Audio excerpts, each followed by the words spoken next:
Alright, settle in, because I've got a story for you. My name is Zara Blackwood, and when I was 29 years old, I found myself in the most surreal, most validating, and frankly, most terrifyingly satisfying moment of my entire life. Picture this. I'm standing at my estranged sister's wedding. A wedding, by the way, that cost a cool $200,000. A wedding I was orchestrating from behind the scenes. And then, the moment of pure, unadulterated farce. My own family, the very people who had spent a lifetime dismissing me and my career, tried to seat me with the kitchen staff. They were completely, blissfully unaware that the little party planner they'd always scoffed at, the one whose dreams were cute but not serious, was, in fact, the CEO of the elite event planning company responsible for every single shimmering, perfectly placed detail of their precious, golden child Chloe's fairy tale day. Have you ever been in a situation where your greatest triumph was unfolding right under the noses of people who never thought you'd amount to anything? What would you do if your moment of ultimate, quiet vindication was also shaping up to be your moment of ultimate, very public, family confrontation? Before we dive into the delicious details of that day, let me know where you're watching from in the comments below. It's always amazing to see how far these stories travel. And hey, if you've ever felt like the family underdog, the black sheep, or if you've ever had to fight tooth and nail to prove everyone spectacularly wrong, do me a favor and hit that like button. It helps people who need to hear stories like this find them. And of course, subscribe if you love a good tale about finally getting the recognition you damn well deserve. Because trust me, this one's a doozy. Growing up in the Blackwood household was an exercise in understanding hierarchies from a very young age. At the top, resplendent in a golden glow, was my older sister, Chloe. Chloe was destined for greatness, or so the family narrative went. She was the academic prodigy, the straight-A student, the one who aced her exams without seeming to break a sweat. My parents, David and Eleanor Blackwood, respectable, if somewhat emotionally reserved, professionals themselves, poured all their hopes, their dreams, and a considerable amount of their financial resources into paving Chloe's path. She was going to be a doctor, or perhaps a high-powered lawyer, something suitably impressive, something they could boast about at dinner parties. And then there was me, Zara. I wasn't disinterested in school, but my passions lay elsewhere. I loved beauty, I loved order, I loved the magic of transforming a space, of creating an atmosphere, of orchestrating moments that made people gasp with delight. My early attempts at planning family birthdays, even as a child, were elaborate affairs for our modest suburban home. Themed decorations meticulously crafted from whatever I could find, carefully curated playlists, even little handwritten menus. These efforts were usually met with indulgent smiles, a pat on the head, and comments like, "Oh, that's a cute hobby, Zara, very creative." Or my father would chuckle, "She's got a knack for presentation, that one. Hobby, knack, never a serious pursuit." When I was a teenager and tentatively voiced my ambition, "I think I want to be an event planner," the reaction was underwhelming, to say the least. My father, a man who valued pragmatism above all else, just sighed, a sound that always managed to convey a world of disappointment. "A party planner, Zara?" he'd asked, his brow furrowed. "Is that truly a stable career path? What's the trajectory there?" My mother, always quick to reinforce their shared vision of success, would chime in, her tone gentle but laden with implication. "Darling, Chloe's going to be performing life-saving surgeries, and you'll be arranging flowers and choosing napkin colors?" The sting of those words, the casual, unthinking dismissal of something that felt so intrinsically me, never really faded. They saw it as frivolous, as fluff, as something far beneath the serious, intellectual ambitions they held for a Blackwood. It wasn't malicious, not exactly, it was just a complete and utter failure to see me or value what I valued. Chloe, of course, lapped up the adoration, and never, not once, offered a word of defense for my aspirations. She'd just look at me with that vaguely pitying expression, the kind one reserves for a well-meaning but slightly clueless younger sibling. "Well, someone has to do the pretty things, I suppose," she once said, as if bestowing a minor concession. The unspoken addition was clear, but it won't be anyone important.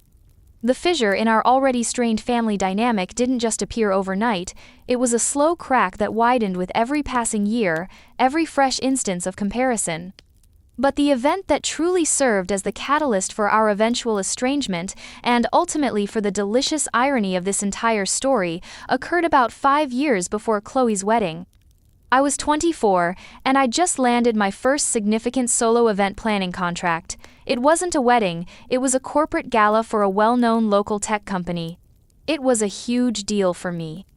I'd spent years working grueling entry-level jobs in hospitality, interning for free under established planners who often treated me like a glorified gopher, meticulously building my portfolio with every tiny birthday party or anniversary dinner I could get my hands on. This gala, with its substantial budget and high-profile guest list, was it. This was the break I'd been bleeding for. I was absolutely buzzing, practically vibrating with a mixture of terror and elation. The first people I wanted to share this monumental news with were, naturally, my family. I still harbored that foolish, persistent little hope that this achievement, this tangible proof of my hard work, would finally make them see. I remember my hand trembling slightly as I dialed our home number. My mother, Eleanor, answered, her voice its usual calm, slightly distracted tone. "Zara, dear, how are you?" she asked, and before I could even get the words out properly, I just blurted, "Mom, you won't believe it, I got the Sterling Tech Gala. It's my first really big one. I'm the lead planner." There was a pause, a tiny one, but long enough for my heart to do a nervous little flutter. "Oh," she said finally. "Oh, that's nice, dear. That's good. Nice. Good." The same tone she used when I told her I'd found a particularly good brand of tea on sale. Then, her voice brightened, infused with genuine excitement. "Listen, wonderful news here too. Chloe just got her acceptance letter from her absolute top-choice pre-med program. We're absolutely thrilled. Your father is taking us all out to celebrate tonight at the Grand Oak. Isn't that marvelous? The Grand Oak. The fanciest, most ludicrously expensive restaurant in our city, the kind of place reserved for milestone anniversaries and life-altering announcements.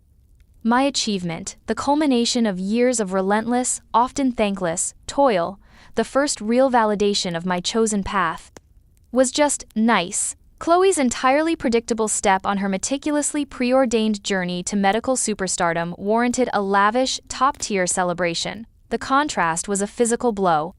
The sheer, unadulterated shock of that moment is something I can still taste if I close my eyes. All the air just whooshed out of me, leaving behind a hollow, aching void. I mumbled some sort of congratulations for Chloe, something about that being great news, then quickly made an excuse to hang up.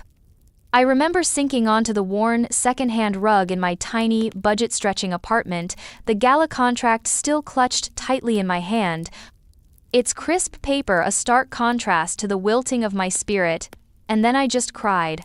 I cried for the little girl who just wanted her parents to be proud of her handmade birthday banners. I cried for the teenager whose dreams were met with sighs and skepticism. I cried for the young woman who had just been handed her first big break, only to have its significance utterly dwarfed by the ever-present, ever-brighter star that was Chloe. It wasn't just about the gala anymore. It was about the crushing weight of a lifetime spent in the shadows, a lifetime of being made to feel second best, of having my passions and my hard work treated as insignificant as child's play. What was the point of striving, of pushing, of sacrificing if the people whose approval I craved most deeply would never, ever truly see me? For a bleak period after that call, I truly despaired. A dark, insidious little voice whispered in my ear, "Maybe they're right.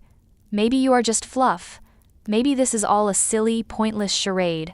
The world felt gray and pointless. When I did eventually, much later, try to articulate the depth of my hurt, to explain how their constant dismissal and blatant favoritism had chipped away at my self-worth, the response was, predictably, more of the same, just wrapped in the guise of parental concern. My father, during a strained holiday visit, listened with his characteristic impatience before stating, "Zara, we've always just wanted you to be secure. Chloe's path, medicine, it's a clear, respectable, and financially sound profession. Yours, well, it's always seemed a bit flighty, hasn't it? A bit precarious. We worry about your future." My mother, ever his echo, added softly, "And we've invested so much in Chloe's education, darling. Years of tuition, living expenses, We naturally have to prioritize where our resources and, well, our focus goes. It's just practical. They genuinely, I think, believed their narrative. They saw their blatant, soul-crushing favoritism not as a wounding bias, but as practicality, as sensible concern. They never once acknowledged the profound emotional damage they were inflicting, the deep scars their words and actions left. Chloe, of course, was even less helpful. I confronted her once, years earlier, after a particularly galling incident where my parents had raved about a mediocre essay she'd written while completely ignoring a community service award I'd received. "Why don't you ever stick up for me?" I'd asked, my voice trembling with adolescent outrage. "Why don't you ever tell them it's not fair?" She'd just shrugged, that infuriatingly cool, detached shrug of hers. "It's not my fault they see my career path as more important, Zara," she'd said without a trace of empathy. "Maybe if you aimed a little higher, chose something with more substance." The sheer, unadulterated arrogance, the casual cruelty of it still makes my blood boil when I think about it. That was the day I truly understood that Chloe wasn't just a passive recipient of their favoritism, she was, in her own way, complicit in it, comfortable in her golden cage. Lying on that threadbare rug in my apartment, after the call about Chloe's pre-med acceptance and the non-celebration of my own triumph, something inside me finally, irrevocably, snapped. The despair, the hurt, the pleading desire for their approval, it all coalesced and then, as if by some strange alchemy, transmuted into a cold, hard, diamond-sharp anger. A resolve began to form, not born of hope, but of sheer defiant will. Fine. If they wouldn't see my worth, if they couldn't be bothered to acknowledge my dreams, then I would build an empire so grand, so undeniably successful, so blindingly brilliant that they wouldn't be able to ignore it. I vowed, right then and there, huddled on my floor with tear tracks drying on my face, that Elysian Events, the name I'd chosen for my fledgling company, a name that spoke of beauty and perfection, would become the most sought after, the most respected, the most elite event planning company, not just in the city, but in the region, and then, damn it, the country. And the crucial difference this time? I wasn't doing it for them anymore. The desperate little girl lost part of me that yearned for their validation finally went quiet. I was doing it for me, for my own pride, for my own vision, for the fierce, burning belief I had, deep down, that what I did mattered. The first few years of building Elysian Events were, to put it mildly, brutal. They were a relentless grind of sacrifice, exhaustion, and the kind of bone-deep loneliness that comes from pouring every ounce of your being into a singular, all-consuming goal. I poured every penny I had, and many I didn't, maxing out credit cards, taking small, high-interest loans into the business. My diet consisted primarily of instant noodles, cheap coffee, and a dwindling supply of sheer, stubborn hope. I was the CEO, the lead designer, the marketing department, the accountant, badly at first, the intern, the coffee runner, and, more often than not, the late-night cleanup crew, scrubbing floors and hauling trash after events when I couldn't afford to pay anyone else to do it. 18-hour days weren't an exception, they were the norm. I networked obsessively, attending every dreary industry mixer, handing out my cheaply printed business cards with a confidence I rarely felt. I took on tiny, almost profitless jobs, baby showers, engagement parties for couples on shoestring budgets, just to get reviews, to build a portfolio, to prove I could deliver. I dealt with impossibly demanding clients, with last-minute supplier disasters, with the crushing anxiety of payroll when bookings were thin. I learned accounting on the fly through sheer terror of the taxman. I taught myself website design from online tutorials. There were countless moments when I hovered on the brink of giving up, staring at eviction notices for my tiny, shared office space, shivering because I'd skimped on the heating bill to afford a crucial ad placement. I missed friends' birthdays, family holidays, not that my absence was deeply mourned by most of them, even my best friend from college's wedding, all sacrificed on the altar of Elysian Events. The weight of it was immense. There was a period where a persistent cough turned into bronchitis because I simply refused to take a day off, convinced the entire fragile enterprise would collapse without my constant, vigilant presence. But through that grueling, isolating period, I wasn't entirely alone. Small beacons of light appeared. My first major hire, Liam, was a floral design genius, a flamboyant, kind-hearted soul who saw my vision even when Elysian Events was little more than a dream operating out of my cramped, bidets, blackst ingenuous, chaotic apartment living room. He'd worked for stuffy, established florists who stifled his creativity. When he saw my portfolio, modest as it was, and heard me talk about the kind of immersive, emotionally resonant experiences I wanted to create, his eyes lit up. "We're gonna make this huge, Zara," he'd declare with unwavering confidence, meticulously arranging a single, perfect, albeit slightly past its prime, rose in a chipped teacup because that's all we could afford for office decor in those early days. "They'll all see, you just watch." His belief was a lifeline. And then, there was my maternal grandmother, Nana Sylvie. She was a quiet, gentle woman, often overshadowed by my mother's more forceful personality, but she possessed a deep well of kindness and an almost uncanny perception. She never overtly criticized my parents' treatment of me, but she had her own subtle ways of showing her support. Every few months, a small check would arrive in the mail, tucked inside a card with a picture of a garden or a bird, and a brief, handwritten note, "For your dreams, dear girl. Never let them tell you what you can't do." Or, a little something to keep the wolves from the door. Keep shining. Those small sums were never enough to solve my financial woes, but they were immeasurable in terms of morale. She was the only one in the entire Blackwood clan who ever truly saw me, who believed in my frivolous passion without reservation. Her quiet faith was a balm to my often battered spirit. While I was painstakingly carving out my empire with caffeine, sheer grit, and the occasional tearful call to Nana Sylvie, I'd hear snippets from her about Chloe's gilded progress. Chloe was, naturally, breezing through her pre-med program, her path smoothed by my parents' unwavering financial and emotional support. Every achievement, no matter how minor, was lauded. Chloe got a brand new convertible for maintaining a certain GPA. Chloe's spring break trips to picturesque European cities were deemed essential for her cultural development and future networking opportunities. Chloe needed a new wardrobe for her clinical rotations, and of course, only the best would do. The disparity was so stark it was almost comical if it hadn't been so deeply, personally infuriating.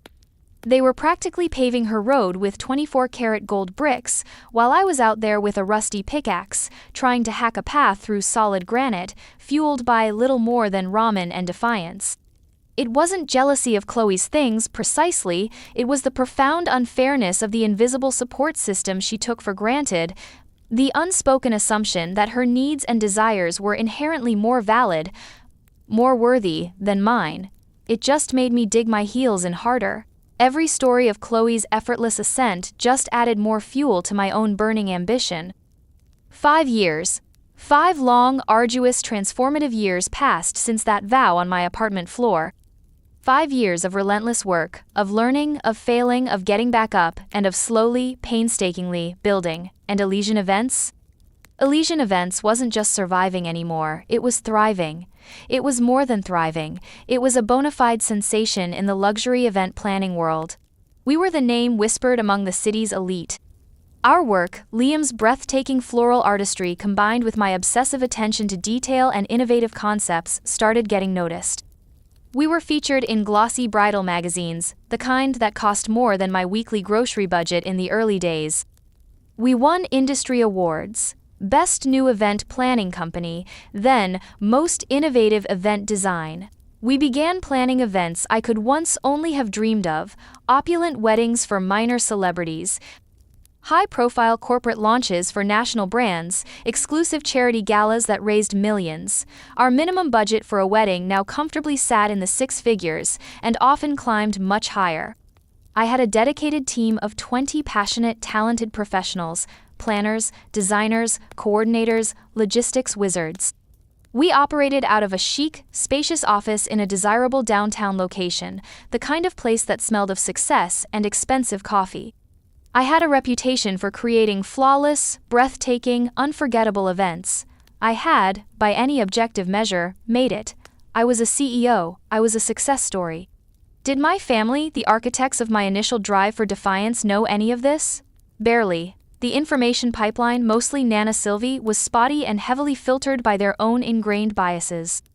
When Nana proudly mentioned to my mother that Elysian Events had won a prestigious national award, my mother's reported response, relayed with a sigh by Nana, was, "Oh, that's nice. Is she still doing those little parties for people? I do hope she's saving some money." Those little parties were now multi-million-dollar grossing productions, but in their minds, I was perpetually stuck in some kind of amateur, small-time hobby league. The deliberate obtuseness, the willful ignorance, was staggering. I was fairly certain they still pictured me with a glue gun and some discount crepe paper, struggling to decorate a church basement for a children's birthday. The disconnect between their perception of me and the reality of my life was a chasm wider than the Grand Canyon. They simply couldn't, or wouldn't, allow themselves to imagine me as anything other than the lesser daughter, the one with the flighty ambitions. The only faint glimmer of a shift in perception, the tiniest crack in their wall of dismissal, came from an unexpected quarter, my younger cousin, Mark. He was my uncle's son, Chloe's contemporary, a bright, ambitious young man working his way up in a marketing firm. His company had, apparently, been a very minor vendor at a large industry conference that Elysian Events had planned and executed. He'd heard our name mentioned with a degree of reverence, seen some of our branding. Intrigued, he'd looked up Elysian Events online. He saw our slick website, our portfolio of stunning events, the glowing testimonials from high-caliber clients. He called me, his voice brimming with genuine, unfeigned admiration. "Zara, holy cow, Elysian Events, that's your company? It's incredible. I had absolutely no idea. You're like a total boss." It was a small thing, that call, but after years of dismissal, his enthusiastic validation felt like a cool drink of water in a desert. He started quietly liking our company's social media posts, a tiny, almost invisible gesture of support from within the family ranks, but one I noticed and appreciated. And then, one crisp autumn afternoon, the email landed. It arrived not in my personal inbox, but through our high-end, heavily vetted client inquiry portal on the Elysian Events website, the one reserved for clients with significant budgets and an expectation of unparalleled service. My top consultant, Maya Rodriguez, a sharp, impeccably dressed woman who was my right hand and a force of nature in her own right, brought it to my attention during our weekly pipeline review. "This one looks like a perfect fit for our signature Elysian Dream package, Zara," she said, tapping her pen on the printout. "High budget, looking for full-service planning and design, premium venue, bride, Chloe Blackwood, groom, Dr. Alistair Finch, budget indicated, $200,000. Preferred venue, the exclusive Oakhaven Manor." My blood ran cold, then immediately, astonishingly, hot. Chloe, my sister, the Chloe Blackwood. About to marry a doctor, naturally, and seeking to hire my company, the company she and my parents thought was little more than a quaint pastime. The universe, it seemed, had a truly wicked sense of humor and an impeccable flair for dramatic irony. Maya looked at me, a slight query in her eyes. "Blackwood, any relation?" she asked casually. I managed a calm, even smile, though my heart was hammering against my ribs like a trapped bird. "Possibly a distant one," I said, my mind already racing, 1,000 possibilities, 1,000 old hurts and new, deliciously vengeful thoughts swirling. This was it. This was the moment.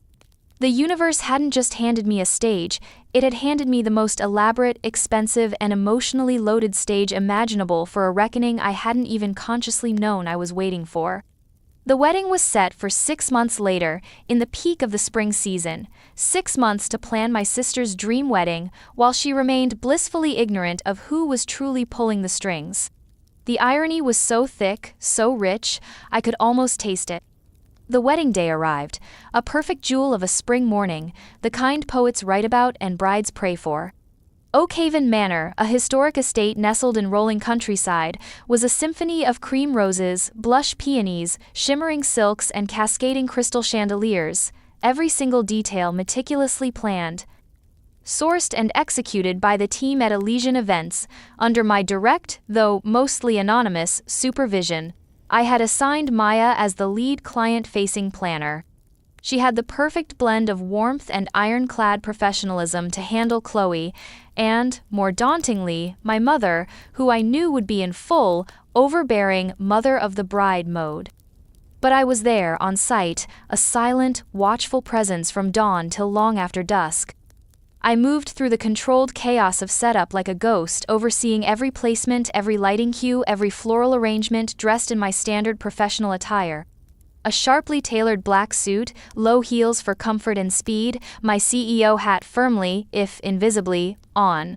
No one there, apart from my own core team, knew my true role, or my connection to the bride. To the venue staff, the other vendors, I was simply Ms. Blackwood from Elysian, the calm, authoritative woman in charge.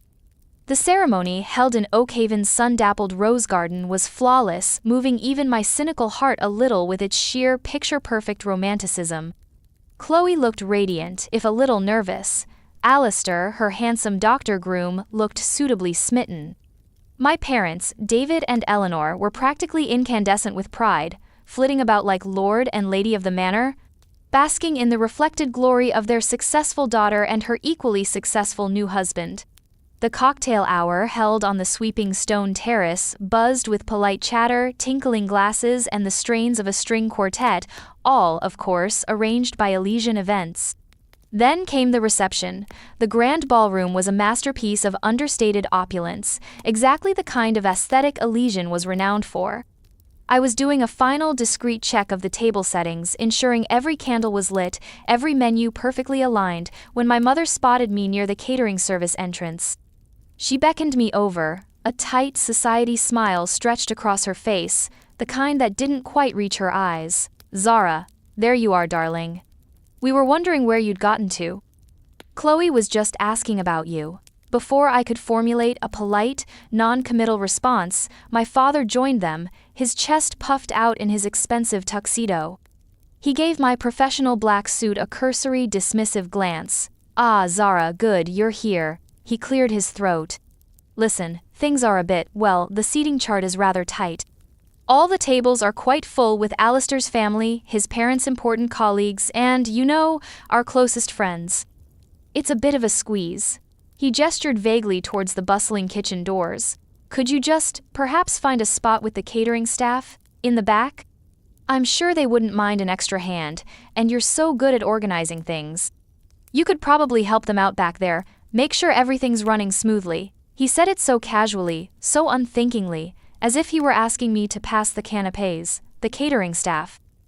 After I, Zara Blackwood, CEO of Elysian Events, had personally overseen and poured months of my life, my creativity, my company's resources into orchestrating this $200,000 spectacle for his precious daughter. Chloe, who was standing nearby, greeting some of Alistair's rather stuffy-looking relatives, overheard the exchange. She shot me a quick, awkward grimace, a flicker of something unreadable in her eyes, then quickly turned back to her new in-laws, her smile firmly back in place, offering no word, no intervention. The familiar sting of dismissal, sharper and more public this time, lanced through me. A slow, steady burn began deep in my chest. This was it. This was the absolute, undeniable culmination of every single slight, every dismissive comment, every casual undermining of my worth that I had endured for 29 years. I looked at my father, his face blandly expectant, assuming my quiet, unquestioning compliance. I looked at my mother, her expression a mirror of his, perhaps with a hint of impatience for me to just disappear unobtrusively. I took a slow, deliberate breath, letting the ambient noise of the ballroom, the music, the chatter, momentarily fade. Then, I spoke, my voice surprisingly clear and steady, carrying slightly in a sudden lull in the classical music. "Actually, Dad," I said, meeting his gaze directly, "I don't think that will be necessary." Just then Maya, ever attuned to the undercurrents of an event, approached us, her ever-present clipboard in hand, a slight frown creasing her brow as she sensed the tension. Perfect timing. I turned to her, my voice now imbued with a new firmness, the unmistakable tone of command I used with my team. "Maya," I said, projecting just enough for those closest to us to hear clearly, "could you please inform Mr. Thompson, the venue manager and also the head of catering, that Miss Zara Blackwood, founder and CEO of Elysian Events, the company, you know, responsible for every single detail of this wedding, From the custom-designed invitations and the 12-foot floral arch to the artisanal ice sculptures currently chilling the champagne, will be seated at table 1 with her lead team members. As per our contractual agreement for overseeing premier events of this scale, my father's jaw quite literally dropped. His mouth opened, then closed, then opened again, like a fish gasping for air. My mother's perfectly applied society smile froze, then slowly, agonizingly, crumbled. Her eyes, wide and suddenly unfocused, darted from me to Maya, then around the opulent ballroom as if seeing it for the very first time. CEO? She stammered, her voice a reedy whisper. Elysian events? What? What on earth are you talking about, Zara? Chloe, who had drifted closer, drawn by the sudden shift in tone and the abrupt silence from our little group, finally looked directly at me, properly looked at me. Her eyes, usually so confident, were wide with a dawning, horrified disbelief. Elysian events, she breathed, her voice barely audible above the renewed swell of music. The Elysian events? That's your company? The one that did all of this? Her hand, adorned with a massive new diamond ring, made a small, helpless gesture encompassing the entire glittering scene. Around us, a few nearby guests, mostly Alistair's family and some of my parents' friends who were close enough to overhear, had fallen silent, their expressions ranging from curious to overtly intrigued. Drama was unfolding, and they had front-row seats. My cousin Mark, who was, as fate would have it, seated at table 1 with some of the groom's younger friends, caught my eye. He looked from me to my stunned parents, and then a slow, delighted, almost conspiratorial grin spread across his face. Across the room, near the magnificent floral cascade he'd designed for the cake table, Liam, my loyal floral designer and first-ever employee, who was also on site to oversee his team's meticulous work, caught my eye and gave me a subtle, almost imperceptible wink. The game, it seemed, was well and truly on. Maya, the consummate professional, didn't even blink. She just nodded crisply, her expression serene. Of course, Zara. Right away, she said, her voice calm and efficient. She discreetly murmured something into her headset, her eyes briefly flicking towards my parents with a look that was perfectly neutral yet somehow conveyed volumes. Within seconds, Mr. Thompson, the Oakhaven Manor venue manager, a portly, unflappable man with whom I'd had numerous detailed planning meetings over the preceding months, though he only knew me as Ms. Blackwood, the exacting head of Elysian, hurried over, his face a mask of polite concern. Miss Blackwood, he exclaimed, his voice projecting just the right amount of deference. Is there a problem? Your table is, of course, ready and waiting for you and your senior team. Table 1, as specified in our final arrangements. He looked pointedly at my parents, then back at me, an unspoken question in his eyes. The penny, as they say, didn't just drop, it crashed through the floor with the force of a minor earthquake. The little party planner, the daughter with the cute hobby, was the boss, the owner. The CEO of the incredibly chic, incredibly expensive and impeccably professional company that had just delivered Chloe Blackwood's fairy tale wedding. A distinct murmur rippled through the nearby guests, a collective intake of breath followed by excited, hushed whispers. The carefully curated narrative of the Blackwood family, with the brilliant Chloe as its undisputed star and me as the irrelevant, slightly embarrassing afterthought, had just publicly, spectacularly, shattered into a million glittering pieces. My father's face had gone from shocked white to a deep apoplectic beet red. He looked utterly flummoxed, words failing him for what was probably the first time in his adult life. My mother looked like she might genuinely faint. She swayed slightly, her hand fluttering to her chest. You planned all this?" she whispered, her voice barely audible, gesturing vaguely with a trembling hand at the opulent ballroom, at the scores of elegantly dressed guests, at the testament to months of my unseen labor. "All of it? The flowers, the music, the food, everything?" Chloe just stared, her mouth agape, her perfectly applied lipstick suddenly looking garish against her pale face. She was utterly speechless, her eyes wide with a confusion so profound it was almost comical. Just then, Alistair, Chloe's new husband, blissfully oblivious to the family drama unfolding, ambled over, a champagne flute in hand. "Darling," he said, smiling at Chloe, "what's happening here? Everyone looks a bit intense. "And who is this?" he asked, turning his pleasant, slightly bewildered gaze towards me. Before Chloe could even begin to form a coherent word, before my parents could recover their shattered composure, my cousin Mark, bless his opportunistic heart, piped up cheerfully from his seat at table 1, his voice carrying clearly, "That, Alistair, old boy," he announced with a theatrical flourish, "is Zara Blackwood, Chloe's phenomenally talented older sister, and, as it happens, the genius founder and CEO of Elysian Events, the very company that made your rather spectacular wedding look like, well, at least $200,000, though who's counting pennies on a day like today?" Alistair looked genuinely impressed, then deeply confused, his gaze flicking from me to Chloe, then to my mortified parents, a silent, rather pointed question forming in his eyes. The social discomfort in that little bubble of space was so thick you could have spread it on a cracker. The air crackled with unspoken things. Liam, my steadfast floral magician, gave me a triumphant, if discreet, thumbs up from across the ballroom. Maya, with the smooth efficiency of a seasoned diplomat, gently but firmly guided me towards table 1, which, yes indeed, had beautifully calligraphed place cards already set. Zara Blackwood, Elysian Events, Maya Rodriguez, Elysian Events, and 2 others for my lead logistics coordinator and head designer who were also present. My grandmother, Nana Sylvie, who was seated at a nearby family table, had witnessed the entire exchange. Her eyes met mine, and she gave me the proudest, most tear-filled, incandescent smile I had ever seen from her. It was a smile that spoke volumes of vindication, of love, of a faith that had never wavered. Later in the evening, she managed to find a quiet moment to squeeze my hand tightly, her eyes still shining. "I always knew, my dear girl," she whispered, her voice thick with emotion. "I always knew you had this in you. You showed them.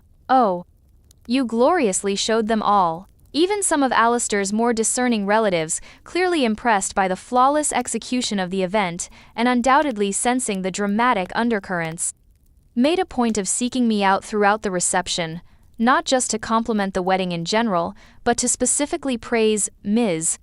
Blackwood and her company's incredible, visionary work. Each compliment felt like another small, sweet victory.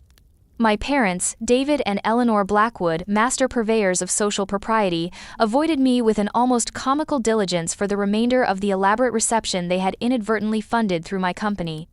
They stuck close to Alistair's parents, engaging in overly animated conversation, their faces flushed, their smiles a little too bright.